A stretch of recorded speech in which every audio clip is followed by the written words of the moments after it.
భోగాపురం అంతర్జాతీయ విమానాశ్రయం అల్లూరి సీతారామరాజు అంతర్జాతీయ విమానాశ్రయం స్టార్ట్ అవడం, ప్రారంభోత్సవానికి సన్నద్ధం కావడం నిజంగా చాలా సంతోషంగా ఉంది. ఉత్తరాంధ్ర కీర్తి కిరీటంలో మరో కలికితురాయిగా అది ఉండబోతుంది. ఉత్తరాంధ్ర అభివృద్ధిలో కూడా భోగాపురం విమానాశ్రమం అనేది ఖచ్చితంగా ప్రముఖ పాత్ర పోషిస్తుంది, కీలక పాత్ర పోషిస్తుంది అనడంలో ఎటువంటి సందేహం లేదని తెలియజేస్తూ ఉన్నాను. ఈ ఎయిర్పోర్ట్ అనేది ప్రధానమంత్రి గారు ప్రారంభించబోతూ ఉన్నారు. ప్రధానమంత్రి గారు ప్రారంభించడం వలన అంతర్జాతీయ స్థాయిలో గుర్తింపు రాబోతూ ఉంది.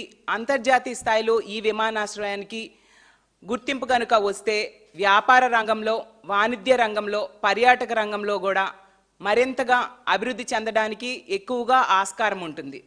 అయితే ఈ విమానాశ్రయం అనేది ఏర్పాటుకు ఎంతో కీలక పాత్ర పోషించారు మా జగన్మోహన్ రెడ్డి గారు.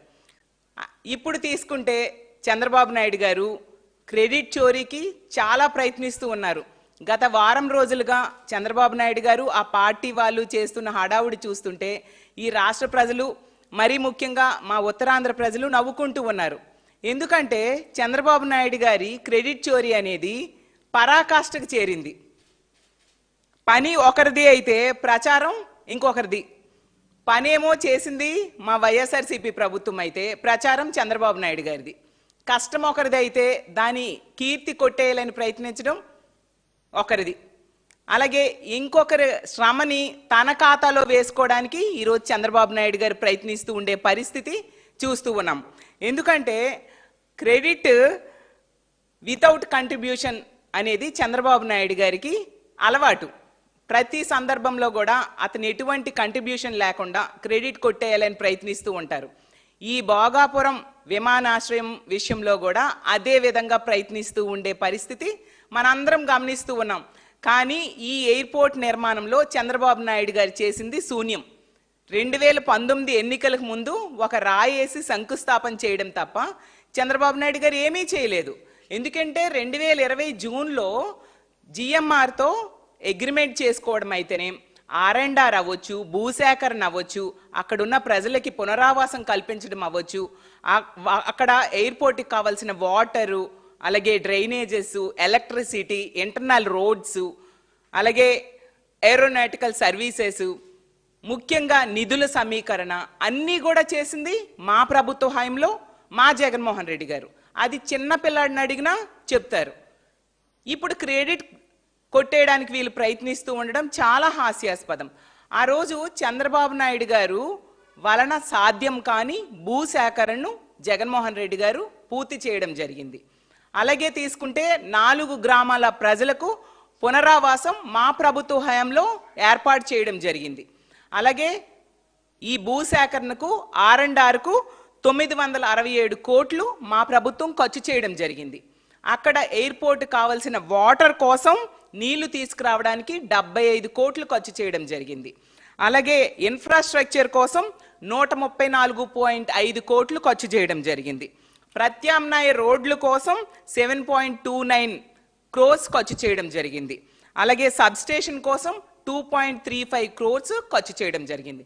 టోటల్గా జగనన్న ముఖ్యమంత్రిగా మా ప్రభుత్వ హయాంలో 1200 క్రోర్స్ పైగా ఈ ఎయిర్పోర్ట్ కోసం ఖర్చు చేయడం జరిగింది.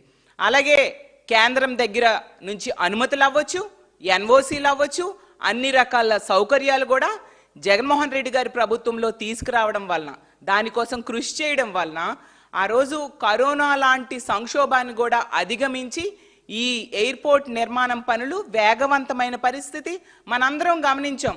ఎందుకంటే 2024 ఎన్నికల టైంకే రన్వే పనులు కీలక దశకి చేరుకోవడం జరిగింది. అలాగే టెర్మినల్ పనులు కూడా చాలా వేగవంతంగా పూర్తవుతూ ఉండే పరిస్థితి కూడా మనం చూసాం. ఆ రోజు జిఎంఆర్ గారు ఏం చెప్పారు? జగనన్న ఎయిర్పోర్ట్ శంకుస్థాపనకి వచ్చినప్పుడు ఆ మీటింగ్లో జిఎంఆర్ గారు చెప్పారు కదా, ఆ రోజు శంషాబాద్ ఎయిర్పోర్ట్కి వైఎస్ఆర్ గారు ఏ విధంగా కృషి చేశారు, అతను ఆ నిర్మాణంలో ఎంత కీలక పాత్ర పోషించారో ఈరోజు జగన్మోహన్ రెడ్డి గారు ఈ ఎయిర్పోర్ట్కి శంకుస్థాపన చేయిస్తూ ఉన్నారు. అలాగే రానున్న రోజుల్లో దీనికి నిర్మాణం పూర్తయి ప్రారంభోత్సవం కూడా జగన్మోహన్ రెడ్డి గారు చేస్తారు అని చెప్పి అతనే చెప్పడం జరిగింది. అసలు చంద్రబాబు నాయుడు గారు ఆ రాయి వేయడం తప్ప 2019కి ముందు ఏం చేశారు, ఇప్పుడు 2024 తర్వాత ఈ రెండేళ్ళలో ఏం చేశారు? మరీ ఘోరంగా ఎంత దారుణం అంటే ఎయిర్పోర్టు జగన్మోహన్ రెడ్డి గారి కృషి వలన ఈరోజు ప్రారంభోత్సవానికి నోచుకుంటూ ఉంది. ప్రధానమంత్రి గారు ప్రారంభోత్సవానికి రాబోతూ ఉన్నారు, చాలా సంతోషం. మరి దానికి కావాల్సిన రోడ్స్ వేయాలి కదా. 2 ఏళ్ళైంది ఈ ప్రభుత్వం అధికారంలోకి వచ్చి. ఏమైనా రోడ్స్ కోసం చంద్రబాబు నాయుడు గారు కృషి చేశారా అని నేను అడుగుతున్నాను.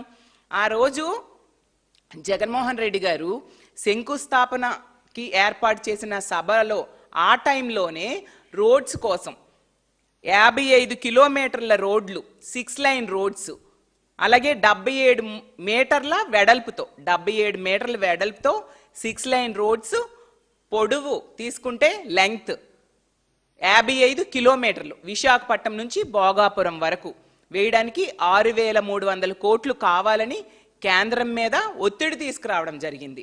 జగనన్న ఒత్తిడి తీసుకురావడంతో అప్పుడు కేంద్రంలో కేంద్ర మంత్రిగా ఉన్న గడ్కరీ గారు ఈ రోడ్ని మంజూరు చేయడం జరిగింది.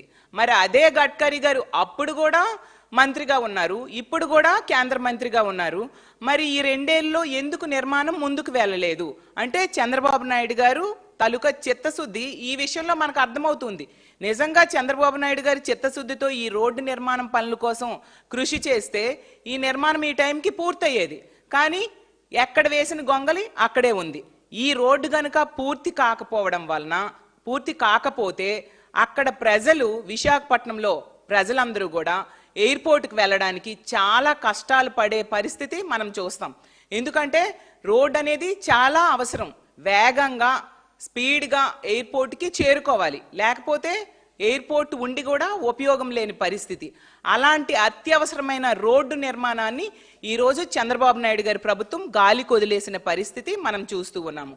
సో మనకి మొత్తంగా అర్థమవుతూ ఉంది ఏంటంటే ఈ ఎయిర్పోర్టు నిర్మాణానికి అన్ని రకాలుగా ప్రయత్నించింది, అక్కడ భూసేకరణ చేసింది, పునరావాసం కల్పించింది, అన్ని రకాలుగా ఈ ఎయిర్పోర్ట్ తాలూకా పర్మిషన్స్ తీసుకొచ్చింది, ఎన్ఓసీలు నో అబ్జెక్షన్ సర్టిఫికేట్స్ తీసుకురావడం అయితేనే, అలాగే ముఖ్యంగా నిధులు సేకరణ చేసింది. అన్నీ కూడా జగన్మోహన్ రెడ్డి గారు మాత్రమే. జగన్మోహన్ రెడ్డి గారి దయ వల్లనే ఉత్తరాంధ్రలో ఈ అంతర్జాతీయ విమానాశ్రయం అనేది ఏర్పాటు కాబోతుంది అనేది ఈ రాష్ట్ర ప్రజలందరికీ కూడా తెలుసు. కాబట్టి ఇప్పటికే చంద్రబాబు నాయుడు గారికి చెప్తూ ఉన్నాము, మీరు 2 ఏళ్లుగా ముఖ్యమంత్రిగా ఉన్నారు, ఆ రోడ్డు పరిస్థితి అతిగతి లేని పరిస్థితి అయిపోయింది. ఎప్పటికైనా నిజంగా మీకు చిత్తశుద్ధి ఉంటే విశాఖపట్నం నుంచి భోగాపురం ఎయిర్పోర్ట్కి రోడ్డు నిర్మాణానికి మరింతగా కేంద్రం మీద ఒత్తిడి తీసుకొచ్చి ఆల్రెడీ మంజూరైన రోడ్డు, జగన్మోహన్ రెడ్డి గారి హయాంలో మంజూరైన రోడ్డు, అది ఇప్పుడు కన్స్ట్రక్షన్ పూర్తి చేసేట్టుగా చేయాల్సిందిగా చంద్రబాబు నాయుడు గారిని కోరుకుంటూ ఉన్నాను. అలాగే తీసుకుంటే పని చేయకుండా ప్రచారం చేసుకోవడం, కష్టపడకుండా కీర్తిని కొట్టేయాలనుకోవడం ఎప్పటికైనా మానుకోండి. వేరే వాళ్ళ కృషిని మీ ఖాతాలో వేసేసుకోవాలి అనుకునే దురుద్దేశాన్ని కూడా ఎప్పటికైనా మానుకోవాల్సిందిగా చంద్రబాబు నాయుడు గారిని కోరుకుంటూ ఉన్నాను. భోగాపురం ఎయిర్పోర్ట్ అనేది ఎవరి వలన ఆ నిర్మాణం సాకారం అయ్యింది అంటే ఖచ్చితంగా ఇప్పుడు కాదు, మరో 1000 ఏళ్ళైనా, మరో 100 తరాలు గడిచినా కూడా జగన్మోహన్ రెడ్డి గారి పేరే చెప్తారనేసి ఘంటాపదంగా తెలియజేస్తూ ఉన్నాను. ఖచ్చితంగా భోగాపురం ఎయిర్పోర్టు నిర్మాణాన్ని జగన్మోహన్ రెడ్డి గారి కృషి వల్లనే సాకారమైందనే విషయం ఈ రాష్ట్ర ప్రజలందరూ కూడా తెలుసుకున్నారు. చంద్రబాబు నాయుడు గారు ఇలాంటి తప్పుడు ప్రచారాన్ని, క్రెడిట్ చోరీని ఎప్పటికైనా ఆపాల్సిందిగా తెలియజేసుకుంటూ సెలవు తీసుకుంటారు.